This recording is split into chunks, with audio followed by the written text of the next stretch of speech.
बिस्मिल्लाहिर्रहमानिर्रहीम। इय्याका नअबुदु व इय्याका नस्तईन। सदक़ल्लाहुल अज़ीम।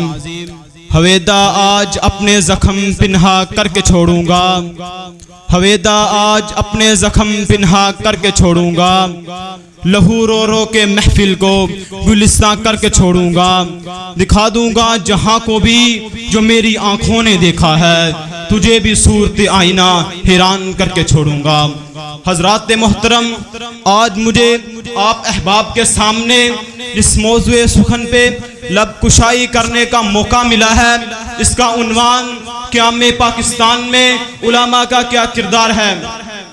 दर हकीकत 14 अगस्त 1947 को इस दुनिया के नक्शे पर नमूदार होने वाला एक इस्लामी मुल्क जिसको हम सब पाकिस्तान के नाम से जानते हैं, ये मुल्क हमको किसी विरसे में, किसी विरासत में नहीं मिला, बल्कि इसके पीछे पाक व हिंद के मुसलमानों की 300 साल जद्दोजहद, अपनी कुर्बानियाँ, अपनी माँ बहनों को कुर्बान करके, अपने उलामा, अपने मशाइख, अपनी दौलत, अपने घर बार छोड़कर ये वतन हासिल किया है।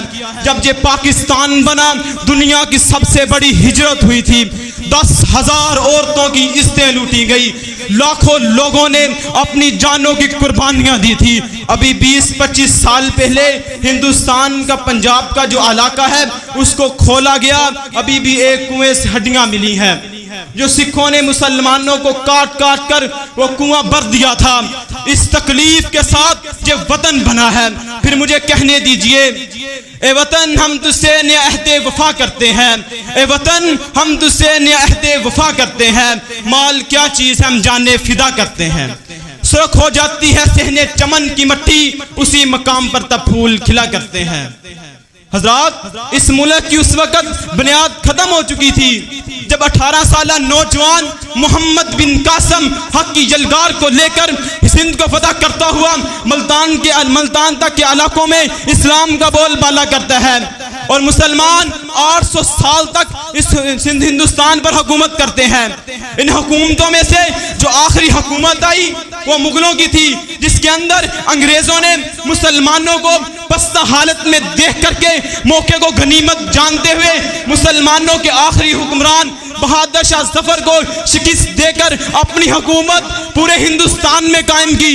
इन्होंने अपनी हुकूमत कायम ही नहीं की, बल्कि मुसलमानों के जो उलामा थे, जो इनकी नजर में खतरनाक थे, क्योंकि इनको पता था जो उलामा, जो मशाइख, जो मुसलमान शुरू से हुकूमत करते हुए आ रहे हैं, कहीं ऐसा ना हो जो हमको पसवा कर दे।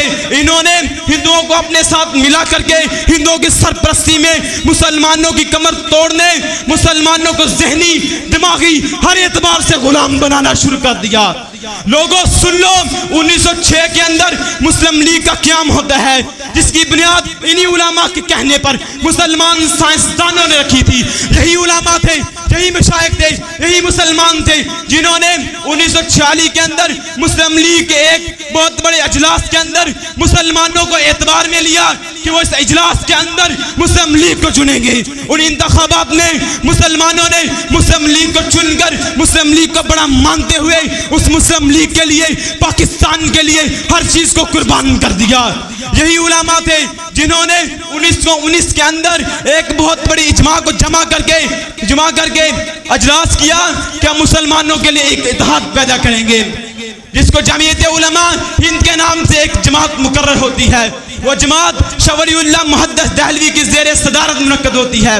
शाह वलीउल्लाह मुहद्दिस दहलवी बहादुर शाह जफर को खत लिखते हैं। वो बहादुर शाह जफर हजरत की एक लब्बैक पर लब्बैक कहता हुआ हिंदुस्तान में दाखिल होता है और अंग्रेज साम्राज्य को हमेशा के लिए खत्म कर देता है, अंग्रेजों की कमर को हमेशा के लिए तोड़ देता है। आपको मालूम तो होगा ही, कुरान कहता है जाअल हक्कु व ज़हक़ल बातिल इन्नल बातिला काना ज़हूक़ा। इसी तरह हुआ जब वो बहादुर, वो मुसलमानों का लश्कर हिंदुस्तान में दाखिल होता है हिंदुस्तान को फतह करने, तो बातिल उल्टे पांव भागता है। लोगों सुन लो, आज पाकिस्तान के ऊपर बैठे हुए जागीरदार अपनी जागीर समझ करके ये बात करते हैं कि पाकिस्तान हमारा है, हमारे अबाउजात का है। इन उलमा ने कुछ नहीं किया, इन उलमा ने कुछ नहीं किया। इस पर हुकूमत हम करेंगे। ये हमारे अबाउजात की कुर्बानियां हैं। लोगों सुन लो, कभी अपने आप से सवाल किया है कि इन उलमा ने क्या किया है? यही उलमा थे जिनकी गर्दनों को काट करके दरख्तों पर लटका दिया गया। यही उलमा थे जिनको तोपों के सामने खड़ा करके उनके जिस्मों को फाड़ दिया गया। यही उलमा थे जिनको आग के ऊपर लिटा करके उनके जिस्मों को राख कर दिया गया। लोगों फिर भी तुम कहते हो इन उलमा ने क्या किया है? आपको मालूम तो होगा ही।